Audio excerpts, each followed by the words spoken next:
यो एक सेटिङ्सले तपाईको ज्यान बचाउन सक्छ। म कुरा गर्दैछु तपाईको फोन भित्रै भएको इमर्जेन्सी कन्ट्याक्टको बारेमा। मानौ तपाई कतै एक्सिडेन्टमा पर्नुभयो, यो नहोस् तपाईको होस् छैन। यदि तपाईले इमर्जेन्सी कन्ट्याक्टमा आफ्नो बुबा आमा अथवा आफ्नो नजिकको आफन्त कसैको नम्बर एड गर्नु भएको छ भने त्यहाँ भिडमध्ये इमर्जेन्सी कन्ट्याक्टको बारेमा थाहा हुनेले कल गरेर तपाईको फ्यामिलीलाई इन्फर्म गर्न सक्छ र तुरुन्तै केही समयमै तपाईको फ्यामिली हस्पिटलसम्म अथवा दुर्घटना स्थलसम्म पुग्न सक्छन्। तर तपाईले इमर्जेन्सी कन्ट्याक्ट सेभ गर्नु भएको छैन र तपाईलाई होस् छैन भने तपाईको फ्यामिलीले तपाई दुर्घटना परेको 1-2 दिनसम्म पनि जानकारी नपाउन सक्छ। यस्तो अवस्थामा ज्यानै जाने जोखिम पनि हुन सक्छ। सो इमर्जेन्सी कन्ट्याक्ट कसरी सेट गर्ने त? यसको लागि तपाई आफ्नो मोबाइलको सेटिङ्समा जानु होला।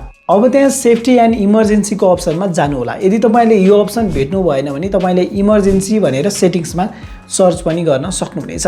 अब इमर्जेन्सी सेटिङ्स भित्र गइसकेपछि इमर्जेन्सी कन्ट्याक्टको अप्सन खोज्नु होला। त्यहाँ तपाईले आफ्नो नजिकको आफ्नो दाजुभाइ आमा बुबा अथवा तपाईको फ्यामिली डाक्टर अथवा भनौं न एम्बुलेन्सको नम्बर चाहिँ एड गर्न सक्नुहुनेछ। यति गरिसकेपछि तपाईले त्यहाँ सो अन लक स्क्रिन भन्ने अप्सन पनि देख्नुहुन्छ होला। त्यो टगललाई पनि इनेबल गरिदिनु होला। तपाईको फोन लक छ र तपाई बेहोसी हालतमा हुनुहुन्छ भने पनि कसैले तपाईको फोनबाट मजाले कल लगाएर तपाईले इमर्जेन्सी कन्ट्याक्टमा राख्नु भएको मानिसहरुसँग कनेक्ट हुन सक्छ। तपाईले अहिलेसम्म इमर्जेन्सी कन्ट्याक्टको अप्सन सेट गर्नु भएको थियो कि थिएन? कमेन्ट सेक्सनमा लेख्नु होला। अर्को भिडियोमा फेरि भेटिनको लागि फलो गर्न नभुल्नु होला।